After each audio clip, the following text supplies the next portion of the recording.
कभी ऐसी कोई लड़ाई हुई है आप दोनों के बीच में? शुरू ही लड़ाई से होता है। कन्वीनियंट मैरिज है। एंड में तो ये जान छुड़ाते हैं। आप में स्टोरीज क्या कॉन्स्टेंटली आती रहती हैं? वो एक ऐसी चीज है जो बस रोक ही नहीं सकती एक राइटर के लिए, या लिखने वाले के लिए जरा मुश्किल होता है। जितनी उसकी एज होती जाती है वो उसकी पीक आती जाती है। मगर राइटर बनने का कोई ट्रिक है? आप हुकूमत की तारीफ करते जाएं, आप सबसे बड़े राइटर। एक दोस्त ने पूछा इनसे, अनवर साहब इन हालात में आप लिख रहे, आपके कलम ने इजाजत कैसे दी? कहते बेटा मैंने पेंसिल से लिखा। हवा ने आदम से कहा था कि क्या तुम मुझसे बहुत वाकई मोहब्बत करते हो? तो आदम ने कहा और है कौन? आपने तो अब दोनों साइड एक्सपीरियंस की ना, आपने थिएटर भी किया और आपने स्टैंड अप कॉमेडी भी की।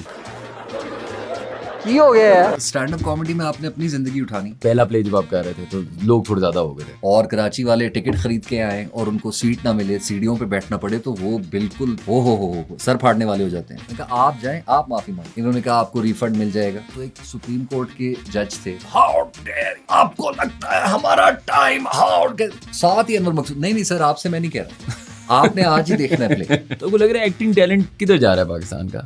बहुत अच्छा है, बहुत टैलेंट है। अच्छा, बहुत। डायरेक्टर मिल जाए अच्छा। वाहिदा खान ओदा बाल जमन तो पहले मरना नहीं। पंजाबी सीख के पंजाबी फिल्म में एक्ट करें। हमसे अली बात बैड एक्टर नहीं है अभी। वो उसके शौकत खान के इश्तहार में आ रहा है। Very well.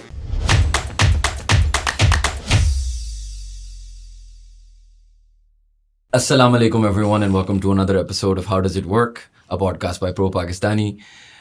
Very excited today. We have two very big guests back on the podcast. The theatre legend Davar Mahmood साहब, बहुत शुक्रिया आप वापस आए। And the living legend Anwar मकसूद साहब, आपको तो चले मैं क्या इंट्रोड्यूस करूँगा। थैंक यू, आप दोनों ने हमें टाइम दिया। आई नो आप दोनों का एक बहुत बड़ा प्ले आ रहा है हाउस अरेस्ट के नाम से, and will talk about that as well. लेकिन पहली बात तो बहुत शुक्रिया आप दोनों का आने का। Thank you for having us here. Anwar साहब जब आते हैं इस्लामाबाद तो इनको निकालना रूम से इतना मुश्किल होता है जिसका हद साहब नहीं। मगर जैसे ही मैंने तुम्हारा नाम लिया तो उन्होंने हाँ कर दी। चलिए बहुत शुक्रिया। अनवर साहब, मैं पूछना चाह रहा था कि आप और दावर, क्योंकि मैं स्कूल में साथ होते थे, मेरा सीनियर था, तो मैं हमेशा सोचता था आप दोनों की एज गैप बहुत ज़्यादा है, और कैसे ये काम करना साथ हुआ। और दावर ने तो मुझे स्टोरी सुनाई भी है, लेकिन मैंने कहा आपसे भी सुन लूँ कि कैसे आप दोनों का काम शुरू हुआ ये थिएटर में। अब तो 10 प्लेस कर लिए साथ। एक बच्चा जब पीछे पड़ जाए ना तो फिर दामन छुड़ाना मुश्किल हो जाता है। छुप जाओ, मना करो घर पे नहीं हूँ, नौकर को पैसे दे रहा है कि देखो शायद हो। तो ये तमाम हरकतें करते थे और वो लेके पैसा बोलता था साहब दूसरे कमरे में। ये बैठा रहता था बाहर कि मिल के ही जाऊँगा। तो मिल लिया मैं। वो दिन है और आज का दिन है। जब इनको मैंने कहा ना कि लिखें आप प्ले, आपको लिखना चाहिए थिएटर, तो इन्होंने एक जवाब दिया, चलो तुम आना फिर बात करेंगे। मैं शाम में फिर पहुंच के कह रहे हम सुबह मिले थे। मैं कहा आपने कहा था चलो आना, तो मैं आ गया हूँ। आज मुझे पता है कि जब इनको किसी को भेजना होता है ना तो वो ये कहते हैं चलो तुम आना। और आप लोगों ने अब माशाल्लाह 10 प्लेस साथ कर लिए। ये 10वां है। आपका सो फार, आपसे पहले दावर पूछता हूँ फिर अनवर साहब से, फेवरेट कौन सा वाला है आउट ऑफ द 10? ओह ये तो मेरे बच्चे नहीं हैं, लेकिन ये वो भी वाला कि फेवरेट, यार बड़ा मुश्किल सवाल है। बट इन टर्म्स ऑफ आंगन टेढ़ा, आई फील वजह नहीं यार, सियाचिन भी ये बहुत मुश्किल, तुमने मुझे कंफ्यूज कर दिया है शायद। अनवर साहब, आपको क्या लगता है? सारे बुरे थे। कोई नहीं पसंद आया खास? मतलब इन्होंने डायरेक्शन का मसला क्या था? नहीं माशाल्लाह मेहनत बहुत करता है। अच्छा, इन्होंने अपना एक प्ले नहीं देखा। अच्छा, 200 शोज हुए, 6 महीने चलता था प्ले। आज तक इन्होंने अपना एक प्ले नहीं देखा। पूरा नहीं देखा, बीच में से उठ के आ जाता था। वजह मेरी अपनी लिखी कहानी थी, मालूम था क्या होगा। ये भी सही है। वैसे आप लोगों ने अब इतना साथ काम कर लिया, कभी ऐसे कोई लड़ाई हुई है आप दोनों के बीच में? क्योंकि इतना अरसा काम करना, शुरू ही लड़ाई से होता है। ये कन्वीनियंट मैरिज है। एंड में तो ये जान छुड़ाते हैं। आज तो हमारे पास आने से पहले हमने आखिरी सीन क्लोज किया, और उस आखिरी सीन पे हमें लगे कोई हफ्ता, जब मैंने हाथ जोड़े और मैं कहा सर मैं पाऊँ कर दे सर कर दे, तो फिर तो फटा तो ये रेगुलर एक चलता रहता हाँ हाँ शायद आपके शो में ही थोड़ी देर में आप कल एक और मुझे स्टोरी सुना रहे थे, अब फड्डे की बात ही हो रही है, कोई वन टिप क्रिकेट की अनवर साहब के साथ आप खेल रहे थे। बहुत चीटिंग करते हैं क्रिकेट में। इनका ये है कि ये अपने नाम का और अपने रुतबे का फ़ायदा उठाते हैं। अच्छा, और बॉल एक तो कराते हैं तो वट्टा मारते हैं, और पता नहीं चलती कि अब ये बाहर निकलेगी बॉल या इसने अंदर आना है। अगर आपने शॉट खेल दी तो ठीक, अगर आपने जोर की शॉट मारी आउट हो गया, चलो अनवर साहब का चलो एक बस। लाइन है दीवार पे लगी हुई, उसके ऊपर गेंद लगे तो आउट है वो। सही है, रूल्स तो अनवर साहब ही बनाएंगे ना अब। अच्छा, मुझे एक बात बताएं कि इन टर्म्स ऑफ एक और स्टोरी, कल ही आप मुझे शायद सुना रहे थे कि पहला प्ले जब आप कर रहे थे तो लोग थोड़े ज़्यादा हो गए थे, हाउसफुल हो गया था कराची में। मेरा पहला प्ले, मैं कोई 18 साल का था उस वक्त, और कराची वाले टिकट ख़रीद के आए और उनको सीट ना मिले, सीढ़ियों पे बैठना पड़े, तो वो बिल्कुल हो सर फाड़ने वाले हो जाते हैं। मैं इनके पास गया बैक्स, मैं कहा सर मैं माफ़ी नहीं मांग सकता, मुझे वो मारेंगे, और गालियाँ दे रहे लोग बहुत गुस्से में। मैंने कहा आप जाएँ, आप माफ़ी मांगें मेरे बिहाफ। ये स्टेज पर गए, इन्होंने कहा आपको रिफ़ंड मिल जाएगा, आप कल आएँ, आप कल देखें, आप परसों देखें, बच्चों से गलती होगी, मैं माफ़ी मांगता हूँ बच्चों की। तो एक सुप्रीम कोर्ट के जज थे, सिटिंग, दाढ़ी सोटी, उठ गए, हाउ डेयर यू, आपको लगता है हमारा टाइम, हाउ के साथ ही अनवर मकसूद, नहीं सर आपसे मैं नहीं कह रहा, आपने आज ही देखना है प्ले, आप कल आ सके ना आ सके मैं कोई गारंटी नहीं ले सकता, आप मैं अनवर साहब माफ़ी मांगनी थी।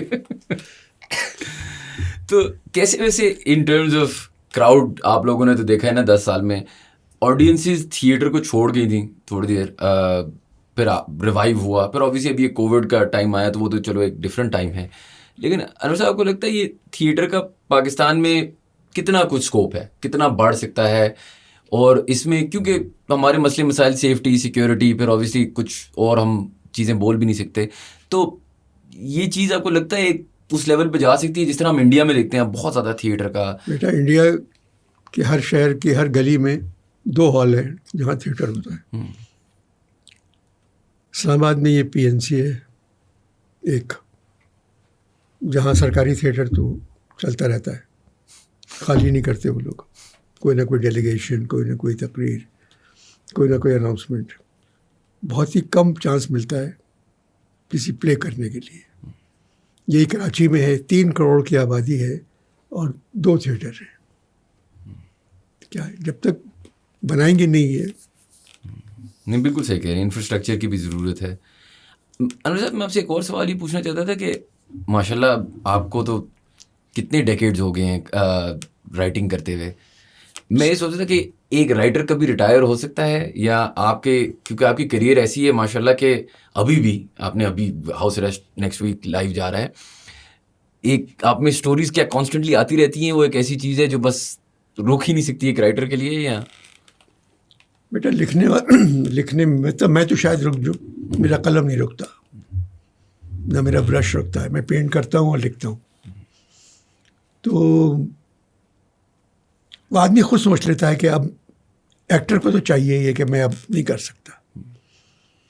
लिखने वाले के लिए ज़रा मुश्किल होता है कि जितनी उसकी एज होती जाती है वो उसकी पीक आती जाती है,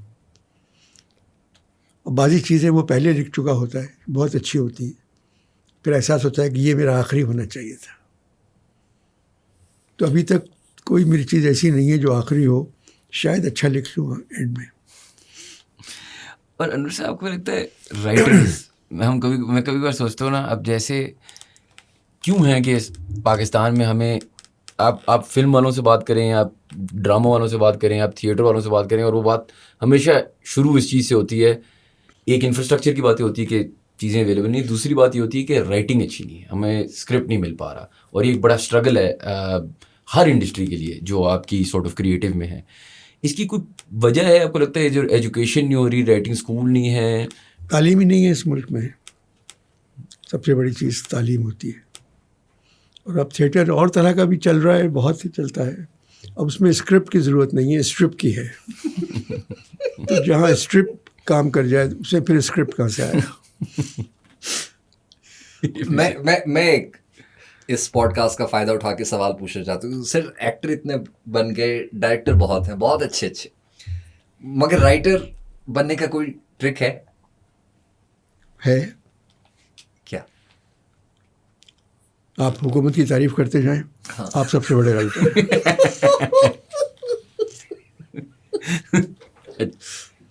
ये भी सही है। एक दोस्त ने पूछा इनसे, अनवर साहब इन हालात में आप लिख रहे हैं, आपके कलम ने इजाजत कैसे दी? कहते बेटा मैंने पेंसिल से लिखा।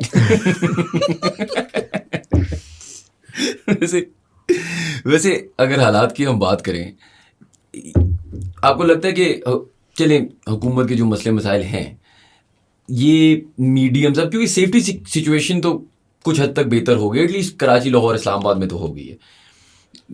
हमको लगता है इंफ्रास्ट्रक्चर डेवलपमेंट ये सब अब हुकूमत का काम है। किसका काम है यार इस चीज़ को बेहतर करना? क्योंकि यही चलता रहता है कि जी प्राइवेट सेक्टर करेगा, प्राइवेट सेक्टर करेगा, प्राइवेट सेक्टर के पास पैसे नहीं है। क्योंकि हुकूमत हर काम नहीं कर सकती, ये ज़्यादती है कहना कि ये सब काम वही करे। जिनके पास पैसा है थोड़ा बहुत उनको भी ख्याल चाहिए कि थोड़ा पैसा इधर भी लगा दें, उनके नाम की तख्ती लग जाए कि भाई इस बिल्डिंग में इनका ही पैसा है, इस थिएटर में इनका नाम आ गया है। वो अभी तक हमारे यहाँ नहीं है। वो हमारे यहाँ जब तक रिटर्न ना होना उनको, तो किसी इन्वॉल्वमेंट होती नहीं उनकी। एक और भी जो थिएटर वाले मुझे एतराज़ है, जो लोग प्रोजेक्ट्स करते हैं और प्लेस बनाते हैं, नाम मैं नहीं लूँगा, लेकिन उनका एक जुमला वो कि हुकूमत नहीं सपोर्ट करी, हुकूमत एड दे, हमें एड दें, हमने ड्रामा बनाना है, हमें एड दें। एड तो जहाँ बीमारी होती है वहाँ आप देखें ना, इन्हीं हॉल्स में, इन्हीं हालात में जब 14 अगस्त हुआ तो सब कुछ चेंज हो गया। कॉर्पोरेट मार्केट अंदर आ गई, थिएटर के अंदर टिकट की प्राइस बदल गई। बिल्कुल। आर्ट्स काउंसिल में एक बिल्डिंग थी, 3 बन गई, फंडिंग डबल ट्रिपल हो गई, सारी चीज। जब आपने चीज़ अच्छी बनाई है तो लोगों ने आना ही आना है। बिल्कुल। सो वो बेसिकली आप कह रहे हैं कि अच्छी चीज़ बनाओ तो आ ही जाएंगे। यार मतलब सिंपल सी बात है ना, आप बनाओगे लोगों ने आना है। सो तो वो मुझे नहीं समझे, एड देंगे तो फिर हम कोई काम करेंगे। बस मैं एक तो थिएटर में यहाँ जो लोग और कर रहे हैं वो ज़्यादातर तर्जुमे करते हैं बाहर के खेल के। जब तक अपने इन्वॉल्वमेंट के अंदर लिख के स्क्रिप्ट ना लिखा जाए तो हॉल कभी नहीं भरेगा। जब ही भरेगा जब उनकी बात किसी प्ले में हो रही है। ये बिल्कुल सही बात है, बड़ी डीप बात है। दावर, मुझे एक और बात बताओ कि स्टैंड अप कॉमेडी आपने रिसेंटली की, वन मैन शो, जब आप पिछली दफ़ा भी पॉडकास्ट पे आए थे, हमने उस पर साथ भी काम किया। ये एक नई दुनिया है। क्या इससे राइटर्स निकल सकते हैं? क्योंकि एक आपने तो अब दोनों साइड एक्सपीरियंस की ना, आपने थिएटर भी किया और आपने स्टैंड अप कॉमेडी भी की। स्टैंड अप कॉमेडी में आपको एक लिखना ही पड़ता है ना, एक सॉर्ट ऑफ एक फेज ही है। Tell me what are the differences और क्या सिमिलैरिटीज हैं? बहुत मुख्तलिफ है ना। स्टैंड अप कॉमेडी में आपने अपनी ज़िंदगी उठानी, अपनी ज़िंदगी के कुछ वाक़यात जो फ़नी थे उनको बस लिख लिया और उनको बस आपने सुना दिया। जब आप एक कहानी लिखने लगे हैं तो मैंने ये भी सोचना है, शायान क्या सोचेगा, एम क्या बोलेंगे, आगे बहू आ रही है उनका क्या डायलॉग है, इसने इसका कैरेक्टरिस्टिक क्या है, मुलाजिम है तो उसने कैसे, शायर है तो उसने, और पूरी कहानी कॉन्फ्लिक्ट रिजॉल्व, उसको एंड तक पहुंचाना। तो आई थिंक ज़मीन आसमान। एक स्टैंड अप कॉमिक अगर वैसे राइटर अच्छा है तो शायद लिख सके, मगर वो अपनी ज़िंदगी से, अपनी तकलीफ से लतीफ़े निकालते हैं और हंसाते हैं। तो मेरा नहीं ख्याल है एक स्टैंड अप कॉमिक लिख सकते हैं, शायद लिख सके, आई माइट बी रॉन्ग। और आप पर्सनली स्टैंड अप कॉमेडी करने के बाद would you want to do that again, या इज दैट समथिंग के? मुझे तो बहुत मज़ा आया था। मज़ा आया? मुझे बहुत मज़ा आया, लेकिन बस कुछ रूल्स हैं, कुछ जगहें हैं जो जब क्रॉस होती हैं तो बहुत प्रॉब्लम हो जाती है। एक लाइन हमने की एक प्ले में अनवर साहब के, और उसमें अनवर साहब ने वॉकआउट किया और घर चले गए बहुत नाराज़ होकर। मैं अनवर साहब के घर में, मैं जवान था 20-21 साल का, मैंने कहा एम क्या हो गया यार, आप नाराज़ हो गए? कह रही नहीं, ये मेरी लाइन नहीं थी, ये नहीं कह सकते तुम। मैंने कहा सर पूरा हॉल हंस रहा था, फट रहे थे, पूरा प्ले एक जगह था, मगर वो लोग कह रहे हैं जब ज़ाती बात करोगे ना किसी पे तो फिर कॉमेडी से तुम चले गए दूर। गंदी बात तो बेटा पूरी दुनिया करती है, मतलब आप कह रहे तो फिर कॉमेडी कहाँ रही? अगर कोई तुम्हें बुरा लग रहा है कोई, तो उसके काम पे बात करो, उसके काम पे ऐसी तैसी कर दो। लेकिन जब तुम पर्सनल हो गए हो और तुमने वो बिलो द बेल्ट चले गए हो, फिर कॉमेडी नहीं है। तो ये जब आप रूल जहन में रखते हैं, उसके बाद गंदी बात के बगैर हंसाना, ये आसान नहीं है।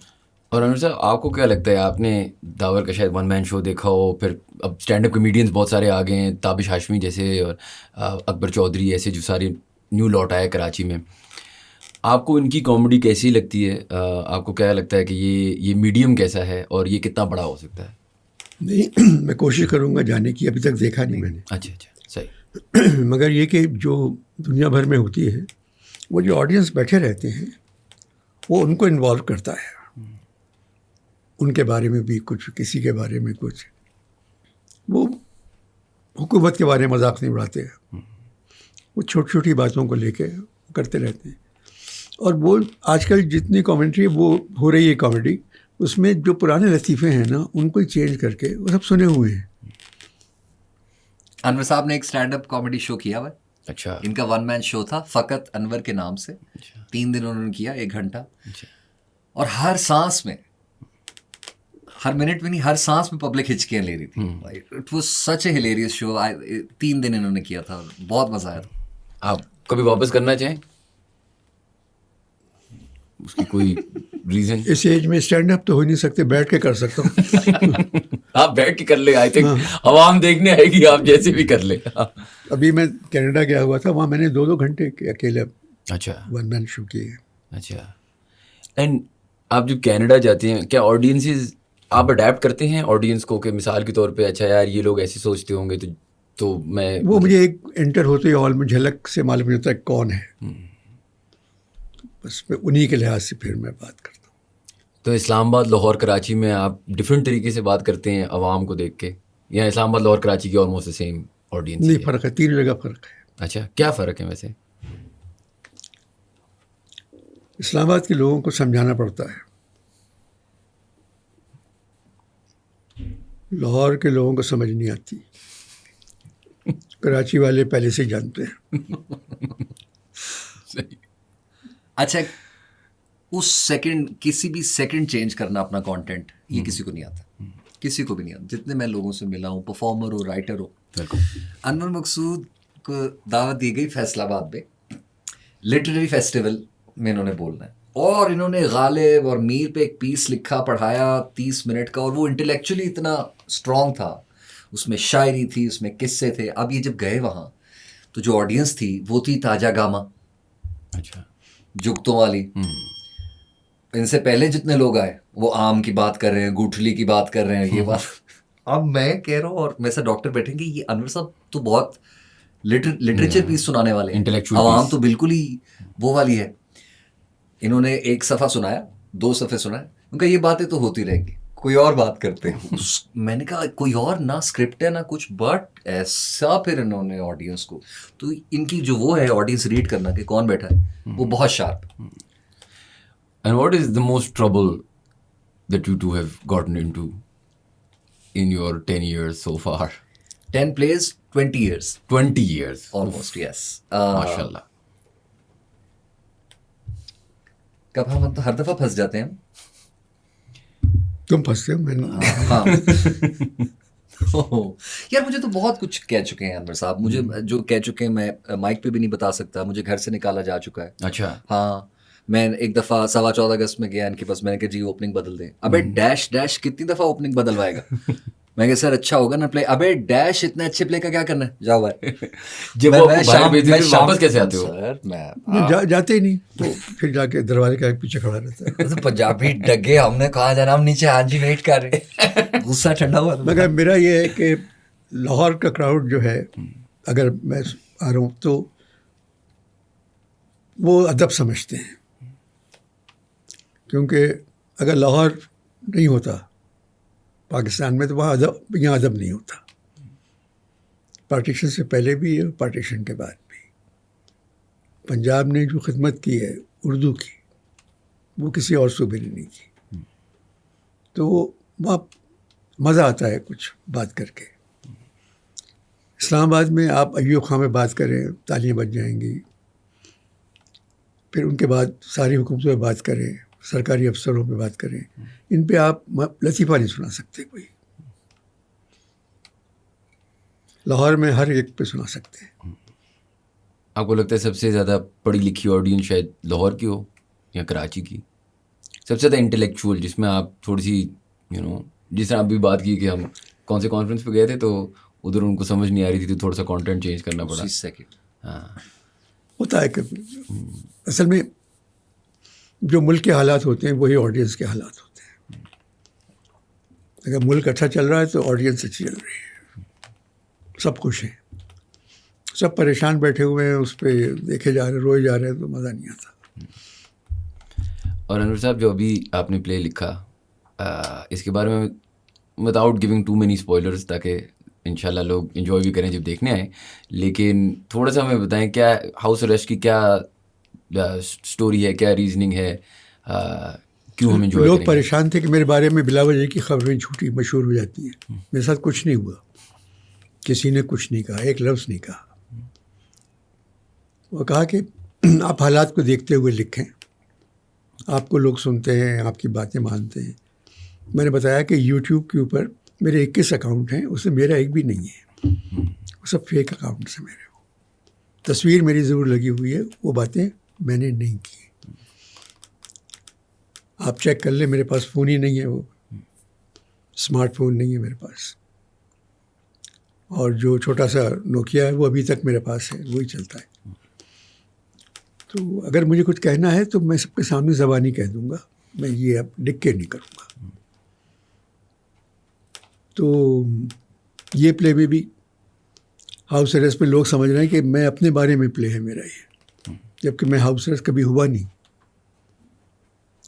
ये कहानी एक घर की कहानी है, और एक बी अम्मा है, एक उनका कज़न नसरीन। घर बी अम्मा का है, उनके कोई औलाद नहीं थी तो उन्होंने एक बेटा पाल लिया था। अब वो पता नहीं किसकी औलाद था, ना बी अम्मा को पता आया ना कुछ पता आया, उन्होंने पाल लिया था उसको। बस उसने कब्ज़ा कर लिया है घर पे, और एक 4 सद्दे की लड़की से शादी कर ली है। पहली महाजिर थी, बीवी, उसको तलाक दे दी।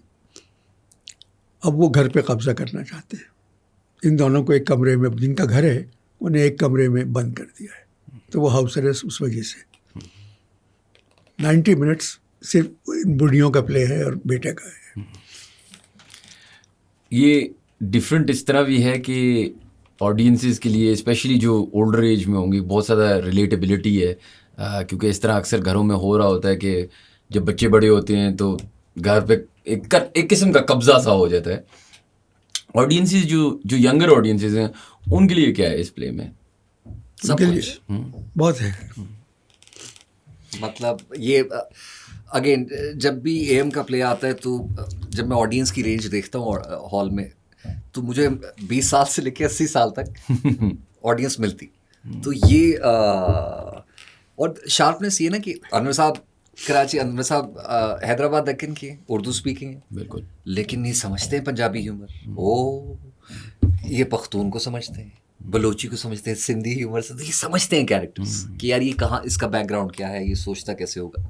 तो अब यहाँ हम आए हैं और जो कैरेक्टर्स आ रहे हैं, तो ये ओवरऑल आप जिस हिस्से में भी करेंगे पाकिस्तान की, हर कोई रिलेट करेगा और एंजॉय करेगा, जवान ऑडियंस समेत। और अनवर साहब, इस प्ले में एक कॉन्वर्सेशन ये भी होती है कि बच्चे अब स्मार्टफोन्स पे बहुत ज़्यादा होते हैं, इस तरह के डिस्ट्रैक्टेड होते हैं। तो मैं समझना चाह रहा था, आपने तो बहुत ज़्यादा ज़िंदगी देखी है, दुनिया देखी है।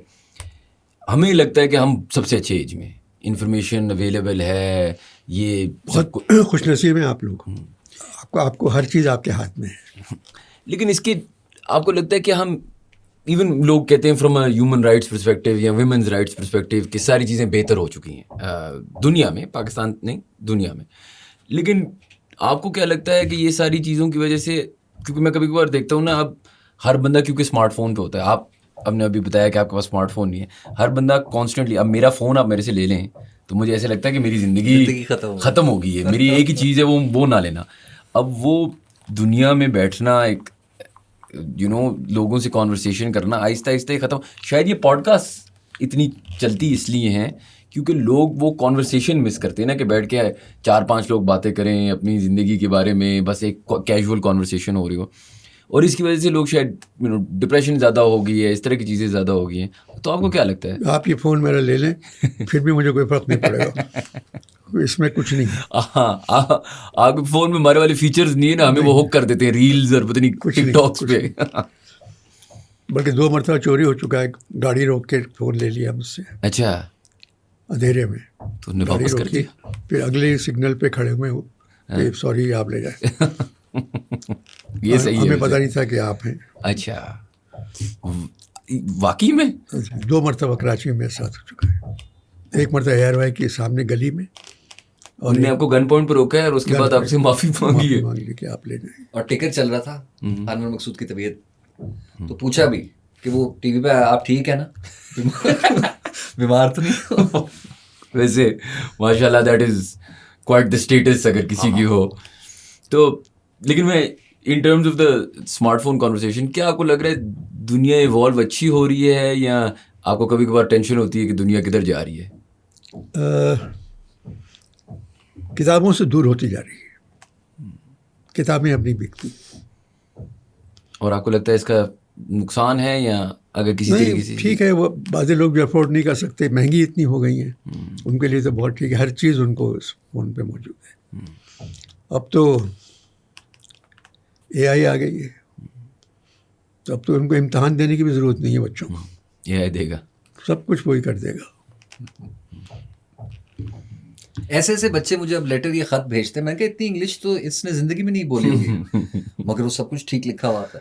बट मैं फिर शायन कह के मैंने हाईजैक कर लिया शो। नहीं प्लीज हाईजैक करें यार। मगर ये मैं आपसे पूछना चाहता हूँ कि आजकल के जो टाइम है उसमें शर्तें बदल गई, रूल्स बदल गए। मोटे को मोटा नहीं कहना, काले को काला नहीं कहना, गंजे को गंजा नहीं कहना, औरत पे कोई बात नहीं। वो तहजीब है, तो एक सिलसिला चला रहा है आदम हवा के ज़माने से। आदम ने हवा के बारे में कुछ नहीं कहा था, तो ना हवा ने आदम के बारे में कुछ कहा था। बस एक मरतबा हवा ने आदम से कहा था कि क्या तुम मुझसे बहुत वाकई मोहब्बत करते हो? तो आदम ने कहा और है कौन?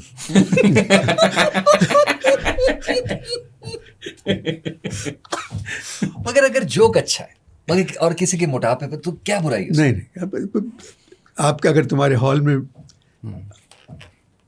1200 में से 10 मोटे बैठे हुए हैं, तो उनको औरत बैठी हुई है मोटी, तो इस तरह लंगड़े पे अंधे पे जोक नहीं करना चाहिए।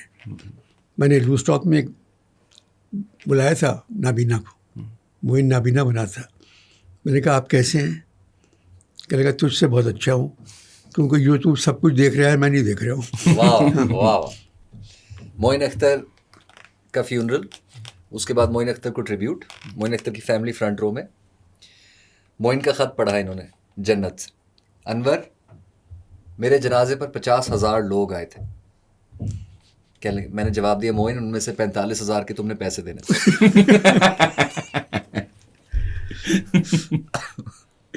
वैसे एक्टर्स की अगर बात ही हो रही है, आपको ये जो न्यू लॉट है एक्टर्स का, आप तो उनके साथ काफ़ी उनके साथ क्या आर्ग्यूबली आप मतलब ऑनेस्टली आपने उनको लॉन्च भी किया है, राइट? मतलब तो आपको लग रहा है एक्टिंग टैलेंट किधर जा रहा है पाकिस्तान का?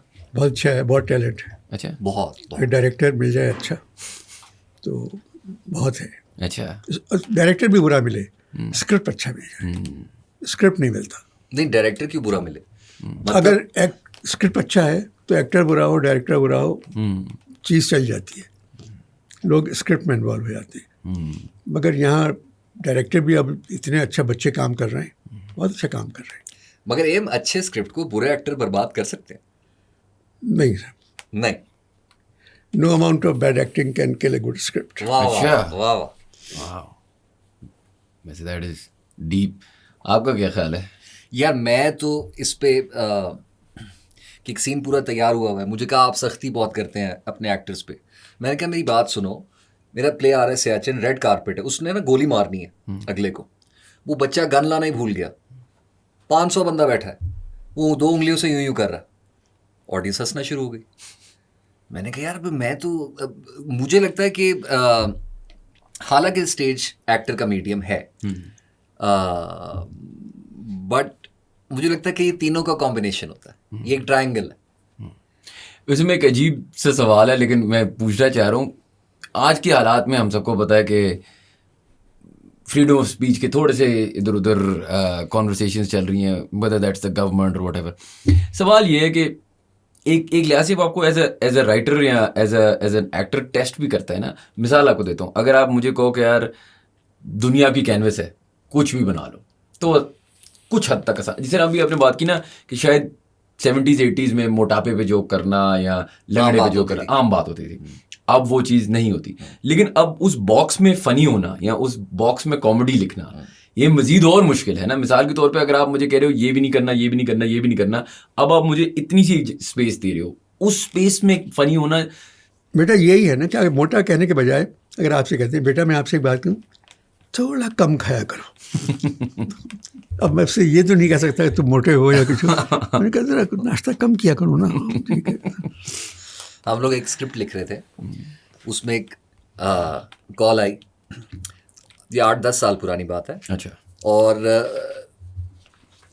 जो उनके वो होते हैं सेक्रेटरी, उनकी कॉल है कि जी अनवर मकसूद साहब आपसे बात करेंगे, वज़ीर आज़म। तो उन्होंने कहा कि जी अनवर साहब ये 14 अगस्त आ रही है, 14 अगस्त पे मैंने तकरीर करनी है और मैं चाहता हूँ आप मेरी तकरीर लिखें, और मैं कसम खाता हूँ एक जुमला नहीं, जो आप लिखेंगे एज इट इज़ मैं बोलूँगा।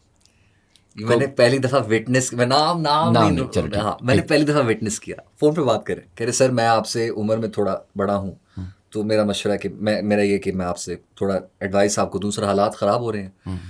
तो इस साल मैंने फ़ैसला किया कि मैं तो खामोश रहूँगा। आपके लिए सर मेरा मशवरा है कि आप भी खामोश ही रहें। यार मैं शॉक में चला गया था, ये कैसे बोल गया। अच्छा, अब मैं आप दोनों के साथ एक गेम खेलना चाह रहा हूँ। ओके ठीक है। पहले अनवर साहब के साथ खेलूंगा, फिर आपके साथ। ठीक है। अच्छा अनवर साहब, आपने मुझे फर्स्ट वर्ड देना है जो आपके जहन में आता है। जब मैं इस पाकिस्तानी का नाम लूँगा, आपने बस जो आपके जहन में फर्स्ट वर्ड आता है। ठीक है। बाबर आजम।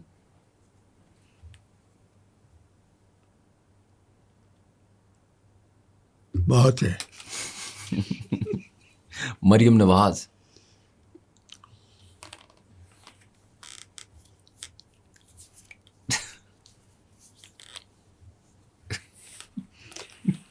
शक्ल अच्छी है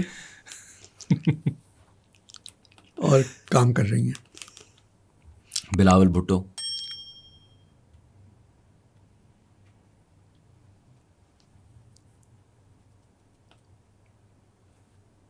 नाना बहुत बड़े आदमी थे। नवाज शरीफ।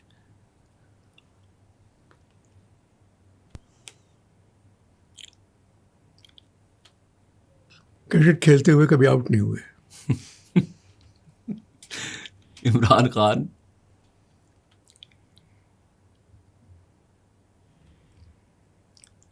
अंदर महफूज है। शाहीन शाह अफरीदी।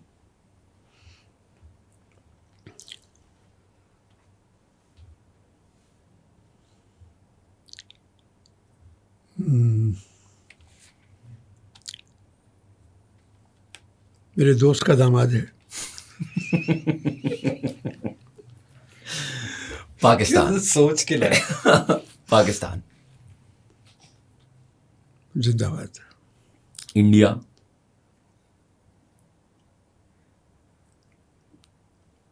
इंडिया है तो पाकिस्तान है। थिएटर। अगर इंडिया नहीं रहेगा तो फिर हम किसके खिलाफ बोलेंगे। ये भी सही। थिएटर।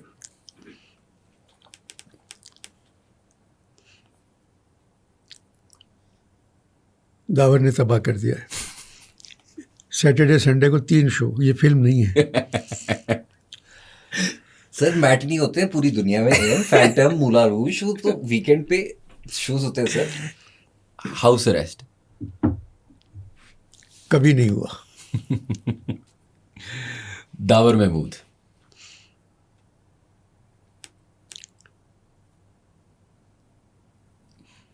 जाते हुए कहते हो क़यामत को मिलेंगे, क्या खूब क़यामत का है गोया कोई दिन और। आए होए तो प्यार से जलील करना सिर्फ एम कर सकते हैं कि आपको पता भी नहीं चला और 5-6 चपेड़े पड़ गए खूबसूरती से। चले मैं आपसे अभी थोड़े से सवाल पूछता हूँ। अच्छा, तो फर्स्ट वर्ड सेम गेम, तब शाशमी। दांत का तो कराए। वायरा खान। पंजाबी सीख के पंजाबी फिल्म में एक्ट करें। हमजा अली वासी। वे मौलिया। AMQ सिनेमा से मैं निकला ना फिल्म देख के। आपने मौला जट देखी वैसे? 3 मरतबा। अच्छा, कैसी लगी? अब 3 मरतबा देखी मैंने। तो अच्छी लगी होगी आई गेस। मैं क्यू सिनेमा से निकला है, मैं 2 बंदे अपने बाइक पे ना CD 70 पाँव मारा और उसका गुस्सा था पंजाबी, और वो माहिरा पे नाराज था और टांग मारी जाए और वो एडी पैडी पंजाबी बोली। अच्छा, हमजा अली वासी। हमजा अली बासी। हाँ, अब ठीक है। पूरा मुस्सा कुरैशी को छाप दिया था ना उसने, कॉपी किया था। जाहिर है मौला जट है। हमजा अली बैड एक्टर नहीं है अभी। वो उसके शौकत खानम के इश्तहार में आ रहा है, बहुत वेरी वेल। अच्छा, हमजा, अच्छा ऑनेस्टली हमजा हमारे साथ थिएटर में होता था। बिल्कुल बिल्कुल। और शराबील जो मेन कैरेक्टर होता था ना, वो हटा के हमजा को दे देते थे, क्योंकि हमजा के वो ऊपर बिजनेस डील होती थी उनकी डायरेक्टर, तो शराबील वेरी ऐसी का अच्छा एक्टर है। अच्छा चले, अच्छा एक्टर। Business deals. चले, अगला वैसे मेरा सवाल ये था, शाह शरबील। शाह शराबील सब शुरू किया उन्होंने थिएटर, मेरे टीचर हैं, excellent director, very good producer, musicals के बादशाह। मगर शाह कम है उसमें, शराबील ज़्यादा हो गया। खान साहब। ओ यार क्या करें। पाकिस्तान। जिंदाबाद जिंदाबाद। इंडिया। Music, theatre. जिंदगी मेरी। House arrest. शायद मेरा सबसे मुश्किल प्ले। क्यों? यार म्यूजिकल होता है ना, वो डिफरेंट होता है, उसमें सेट बदल रहे हैं, आपके पास चीज़ें हैं, शशकें हैं, फलाना ढिमकाना, कैरेक्टर्स आ रहे हैं जा रहे हैं। सिंगल एक्ट प्ले होता है, वो भी डिफरेंट होता है। एक है सिंगल एक्ट के ऊपर ये प्ले करना और इसको तैयार करना, पूरी कहानी सुनाना। बहुत मैंने पंगे लिए, इनको बहुत तंग किया, मगर जो तैयार हुआ है प्ले वो हो जाए एग्जीक्यूट, तो आई थिंक मुझे गले लगाएगी ऑडियंस। मुश्किल प्ले एज ए डायरेक्टर बता रहा हूँ। सही। और आखिरी मेरा वन वर्ड है, अनवर मकसूद।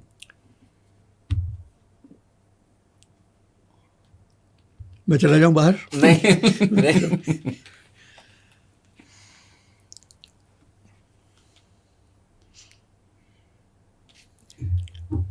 जो इंडिया के लिए गुलजार साहब हैं वो हमारे लिए अनवर मकसूद है।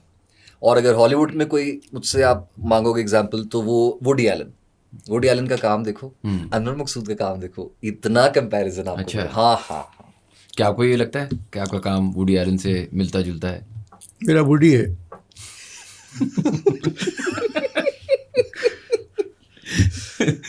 वैसे अनवर साहब, मेरे आखिर ये सवाल पूछ रहा था कि आप दोनों ने साथ अब इतना अरसा काम किया, 20 साल, आपको क्या लगता है कि आपने तो दावर को आई एम श्योर सब कुछ या बहुत कुछ सिखाया होगा, ऑब्वियसली आप सीनियर हैं, दावर ने आपको कुछ सिखाया है इस 10-20 साल में, एक यंग फ्रेश लुक ला के? हाँ। दावर ने एक बात सिखाई मुझे कि अगर मैं टाइम दूंगी तो उस पर मेरा वेट मत करना। अब तो टाइम पे आता हूँ सर, वो मैं पहले लेट हुआ करता। आज मतलब 11 बजे आ गए, मैंने कहा तुम 11 बजे आए हो, तुम्हें कल आना था 11 बजे।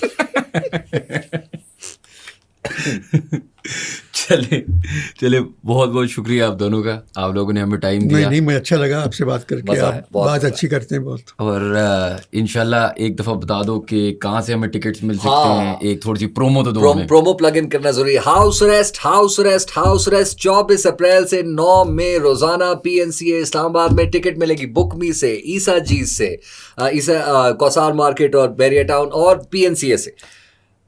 और कराची लाहौर के स्केड्यूल्ड हैं। 18 मई से कराची में शुरू हो जाएगा IBA सिटी कैंपस में, और अगस्त में ये लाहौर में परफॉर्म होगा। हाउस अरेस्ट बाय अनवर मकसूद, जरूर देखना है। चलें, बहुत बहुत शुक्रिया आप दोनों का। Thank you. Thank you, Shahab. Thank you guys for watching. If you enjoyed our content, please do subscribe to our channel and we will see you for the next podcast.